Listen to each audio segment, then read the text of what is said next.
Normal naman po kasi yung pisikalan, pero sobra na po kasi parang sinasadya na po talaga.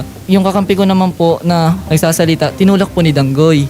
So, ibig sabihin, nagkasakita na. Nagkasakita na po. And then, rumespak itong si police. Opo. Sinugod kayo sa bahay. Sinugod po kami. Si Police Glenn po, hindi po talaga pumasok sa bahay namin. Ang Okay. pumasok po, si Jintel po, at saka yung kapatid nila po na bunso. Yun po yung nagpalo ng bangko sa anak ko, saka nagsuntok po sa ulo. Si Glenn Ocampo po talaga, siya po talaga yung nakitang-kita ko, sir, na sinuntok mismo sa pintuan namin. Personal po ang pumunta rito sa Rapi para po manghingi po ng pasensya po sa kanila sa mga damage na nagawa ng kapatid ko, nagawa ko. Kung ano po yung damage na nangyari, po-provide po namin po. Yung public apology yun, tinatanggap nyo ba? Opo, sir, kasi po, naan din po ako sa kanyang trabaho niya na mawala po sa kanya, saka nahawa din po ako sa mga anak niya po, sir.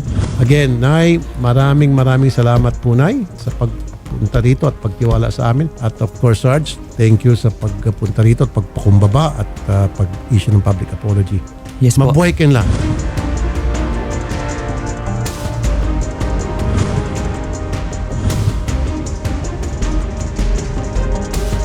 After po ninyo na makaharap po si Idol Rafi kahapon sa kanyang programa, nagkaroon po kayo ng pag-uusap po ni Sergeant. Ngayon, magkakaroon tayo ng paghaharap naman ngayon kay Janet de la Cruz. Ano po yung nararamdaman po ninyo na after po niya sa programa, humingi po siya ng tawad sa inyo? Parang kahit paano, ma'am, andun pa rin po yung takot, ma'am, eh. Kasi yung pangbabanta po sa amin, syempre po, kaya pong gawin sa amin yung sinabi niya na babarilin niya kami, kaya niya po kasi may baril po siya, eh.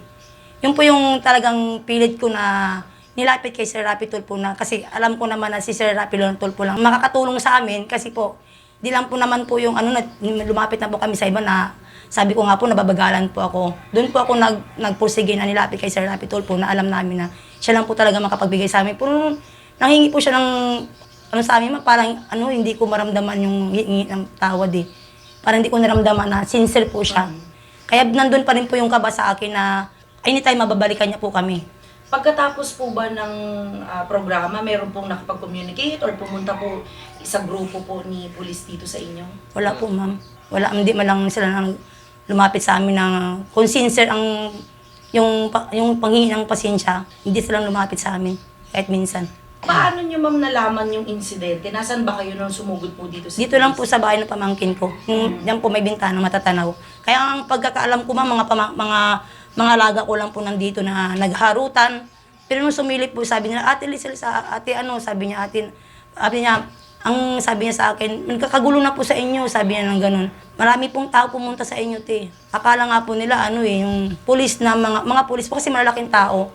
Sabi niya, nagkamali ata sila ng pasok, mga pulis yun, nagkamali ng pasok. Sino-sino yun, ma'am? Nakilala niyo po ba? Yung pumasok po dito, yung panganay po nila na sergeant na Gentle Ocampo, saka yung kapatid po nila, kasi minor po, hindi naman po pwedeng pangalanan.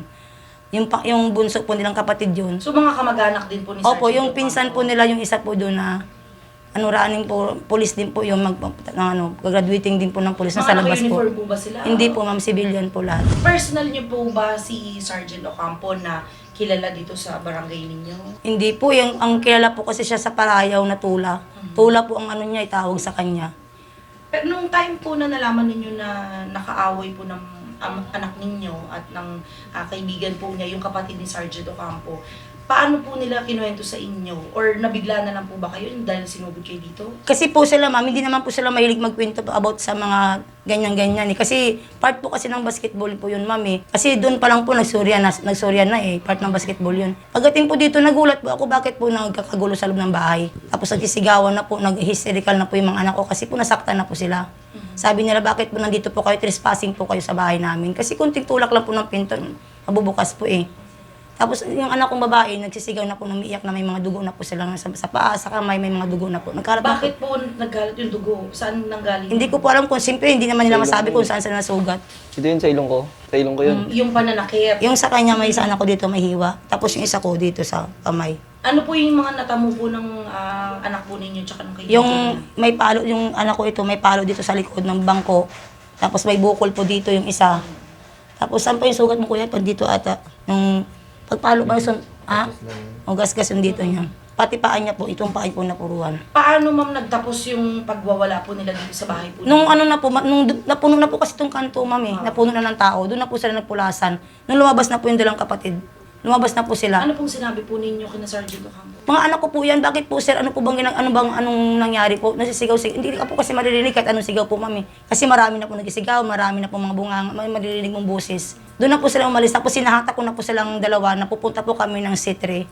Na doon ako po kuso. Siyempre po, hindi mo alam kung parang lumulutang ka sa hangin eh. Na ano ka pa, na parang wala ka pa sa sarili. Hatakin ko, hindi ko nga po napansin na yung sarili ko, nandun na pa kami sa C3 eh. Nahingi kami ng tulong para lang, sana kami, ma-assist kung bakit ganito ganyan. Si Kyle po ba ma'am ay lagi po na naglalaro sa labas ng basketball or may nakakaaway po ba siya before? Wala naman po ma'am, sila lang po talaga magkakasama, magbabasketball sila lang po.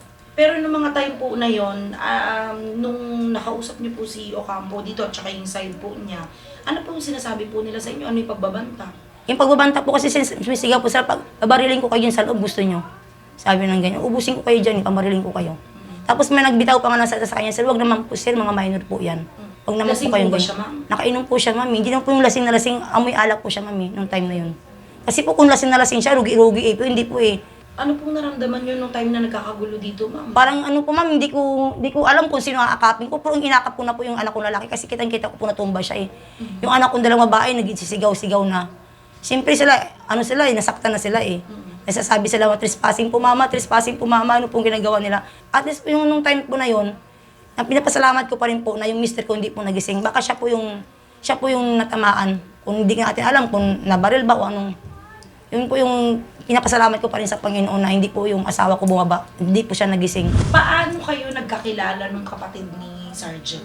Sa basketball lang po. Siya kasi po yung kabantayan ko.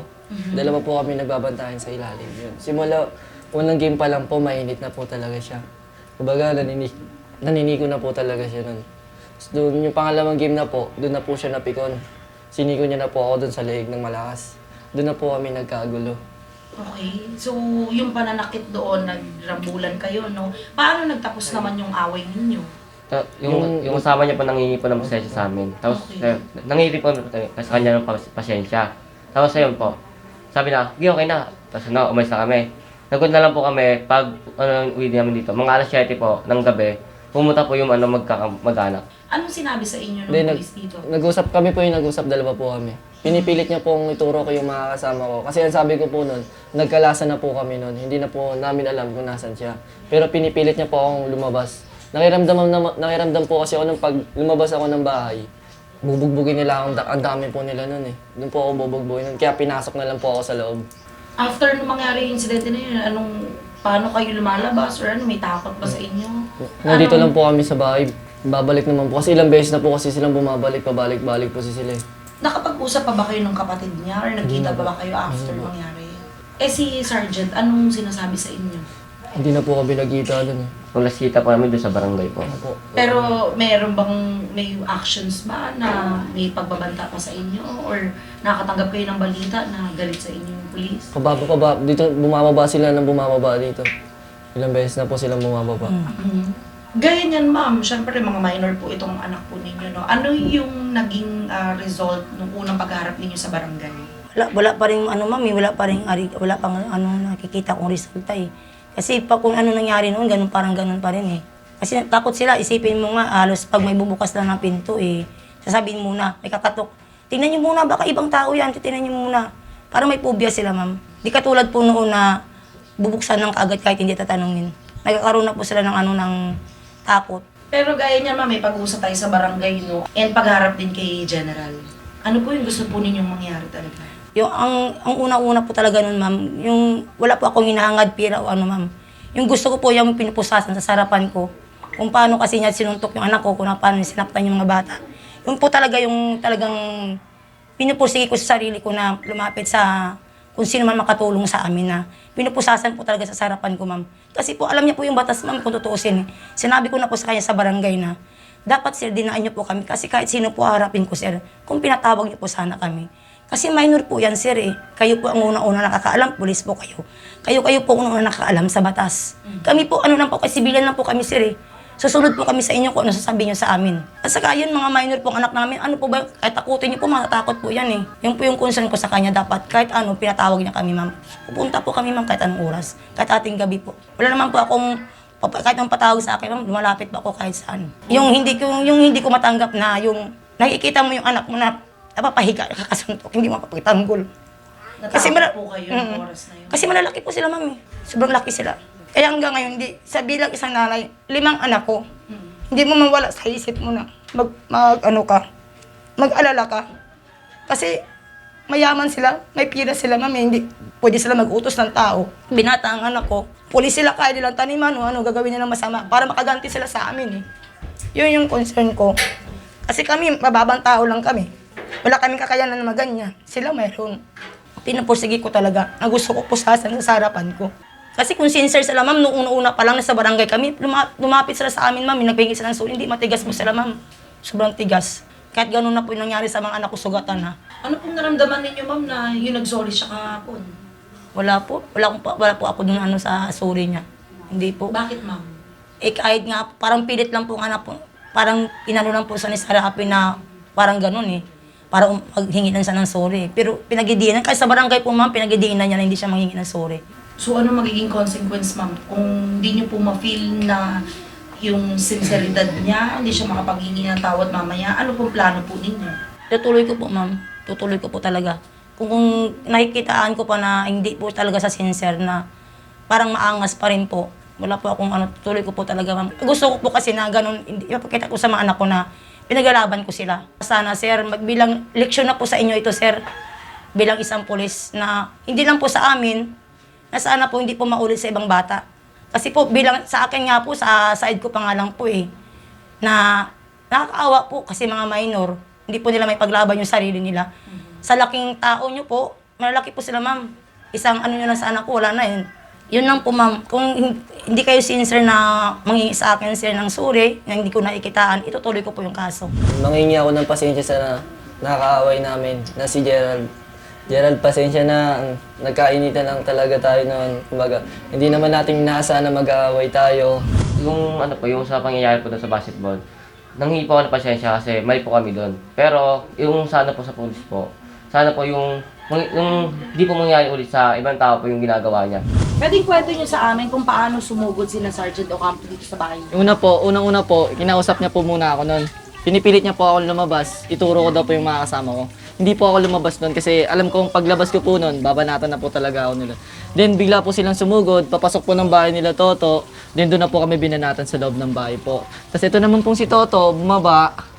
Paggawa ko po ng nangagdanan po, yung si tawag doon si Jantel, ano po, yung panganib na kapatid ng pulis, sinuntok po ako dito sa ano, tapos natumba po ako doon. Pagkatapos po yun, nagpapalo na po ako. Pagkatapos, bugbugin po kami dalawa, lumabas sila. Tapos sinabi ko na trespassing po. Tapos yung pulis, sinuntok po ako dito kasi ang ingay daw po. Tapos ayun, tapos yung dumasin na po sila doon. Tapos ako po, binanatan pa po ako sa labas. Pagkatapos ko pong banatan sa loob, binugbog pa po ako sa labas. 2 beses po akong binugbog nun. Dito po ako na nakadapa po ako nandito, nakaganon po. Tapos pinagsasapak po ako. Tapos pinalo po ako ng upuan ng ganito po. Itong upuan po pinalo sa amin sa likod. Tapos si Toto naman po dito po. Pagbaba ni Toto, bigla na lang pong sinapak si Toto dito. Bigla siya bumulagta dito. Tapos doon na nanahimik si Toto. Tapos doon na kami binugbog dalawa. Dalawa po kami dito nakadapa. Binubugbog po, tapos pinagpapalun. Nandito lang, din nandiyan po si police, si Gentle po nandito. Pinabanatan na po kami. Tapos yung kasama nilang Gerald, ayun po yung bumubugbog, tapos yung kuya niya, na panganay po. Dito po kami pinalo po kami ng ganyan. Kasi lumapit pa po siya dito kasi tinutulak niya yung 2 babae na papunta doon. Tapos ito na po, pinalo na po kami dito. Pinalo po kami ng 2 beses. Dito 2 po kami nakadapa. Ganito po ako, nakaganito po ako na, no? Sir, Nakadood kami. sir, Nakadapa po. ako yung nakahiga ako, sir. Nakahiga siya, tapos ako po yung nakadapa. Tinatago ko po yung mukha ko. Ito po yung sugat na ano po, yung sani po ng pagbubog sa akin. Ito po yung peklat po. Yung likod po yung peklat sa likod. Ito po, yung peklat na, ito po yung sani ng pagbubog sa akin. Sa akin po ito po, sir. Yung mga pasa ko po, sir. Ang dami pong pasa, sir. Tapos ito po yung sugat ko dito, sir. Yung nagasgasan ng lumaki.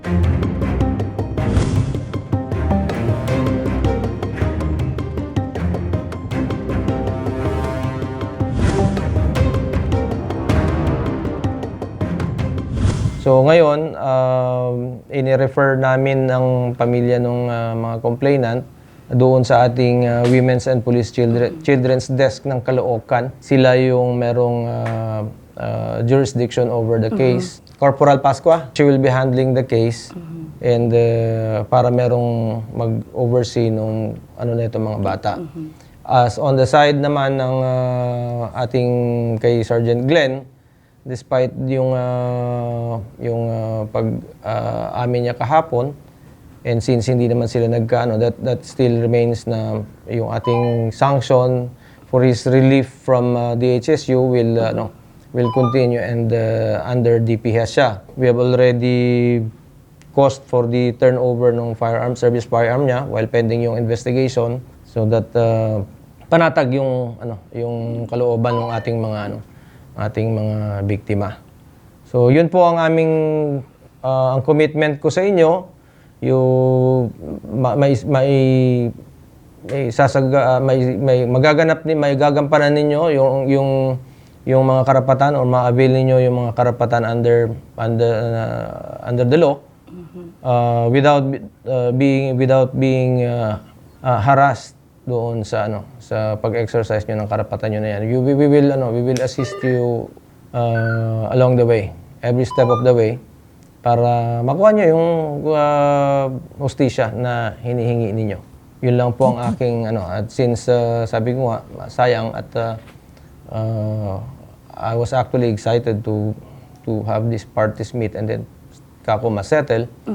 But since of course hindi naman ganun kadali yan, and we will have to observe the procedures.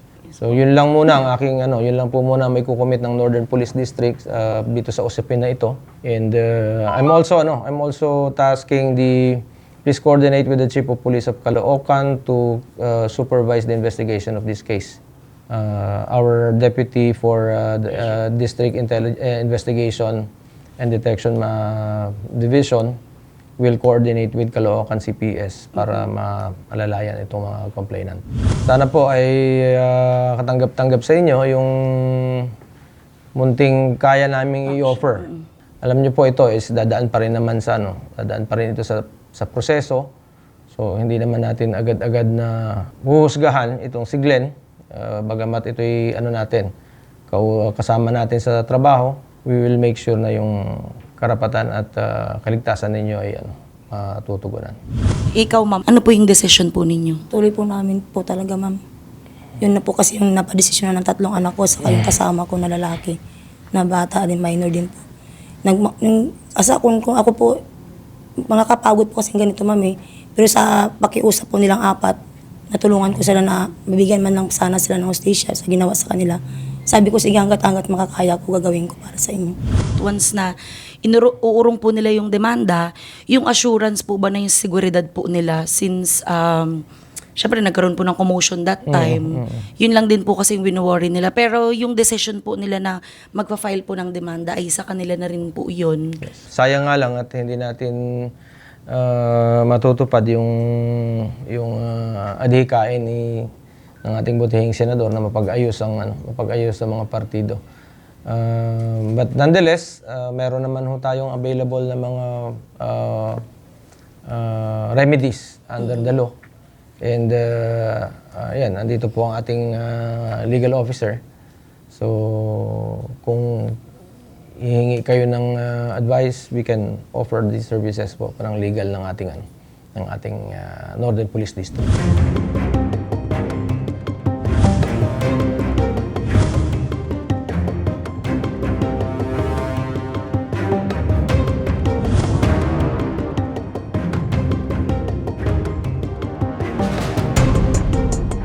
Good morning po, Kapitana. Narito po si Ma'am Lizelle at si Sergeant Ocampo at nagkaroon po sila ng settlement noong Friday po in front of Senator Raffy. So, mas minabuti na rin po namin dito together with Barangay Secretary na magkaroon po sila ng settlement po sa harap po ninyo, Kapitana, kung ano po yung magandang pag-uusap po nila. Mas okay naman po na ayos na lang po sila. Kasi siguro po, parehas naman din talagang may mali, di ba? Aminin man natin sa hindi, parehas naman talagang may mali. So, okay na din naman po ito kasi para hindi din po hassle sa kanila. Eh kung maging may kasiguraduhan lang din naman po yung complainant na ayun nga, ayon doon sa sabi na baka balikan sila or ano. Eh nandito naman po si Sir Glenn na nangangako dahil kung alam niyang may gagawin, kung alam po natin na may gagawin pa siyang hindi tama, siguro hindi naman po aharap ito. Siguro mas okay naman po yung ganun pa. Ayun po, Ma'am Lizelle, ano po yung final decision po ninyo? Ang final decision ko po na makipag-ayos po sa kanya, basta po na secured po kami, maibigay niya po sa mga bata yung medical assistance, saka yung mga ng mga bata. Kasi po, isipin mo, dalawang anak ko na bumagsak sa school dahil sa kagagawan na rin po nila na ganito, ganyan, yung hassle po sa amin. Okay po, yun naman po ay napag-usapan nyo naman po, no, Sergeant, sa harap po ni Senator Raffy. Kayo po, Sergeant, ano po yung masasagot nyo po or masasabi nyo po doon sa statement po ni Ma'am Lizelle? Nay, tulad nung sinabi ko nung nakaraan kay Senator Tulfo na willing naman kami provide lahat yung mga medical assistance.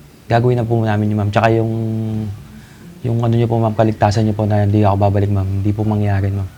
Inuulit ko po sa inyo, ma'am, hindi mangyari yan. Sa akin naman po, sa kay Lisel, hindi naman po talaga siya iba sa akin. Dahil halos dito lang po yan dati nakatira.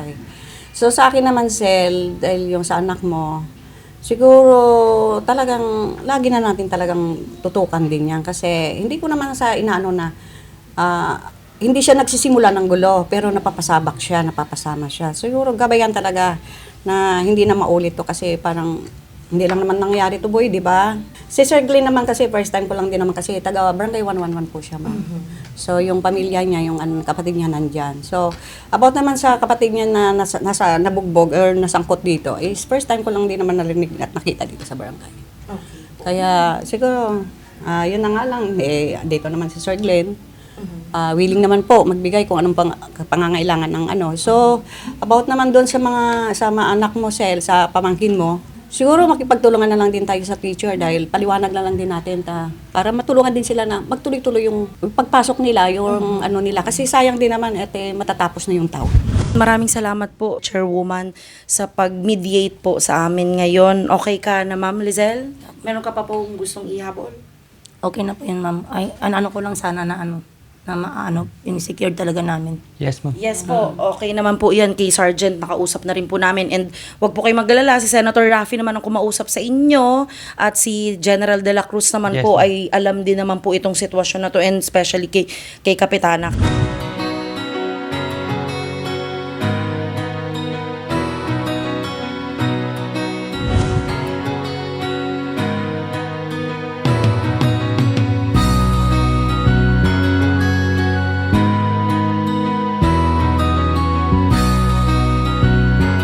Sir Rafi, maraming salamat po sa ibinigay mo sa amin na tulong para po na mapabilis po ang proseso ng aming kaso. Ngayon po, okay na po kami dahil sa tulong niyo po. Maraming salamat po. Ngayon po, ibibigay na po sa amin saka yung secured po ng kaligtasan ng mga anak ko po, okay na po. At saka po yung ibibigay na pang CT scan ng mga anak ko po. Thank you po, Idol Rafi. Salamat sa'yo, Idol Rafi.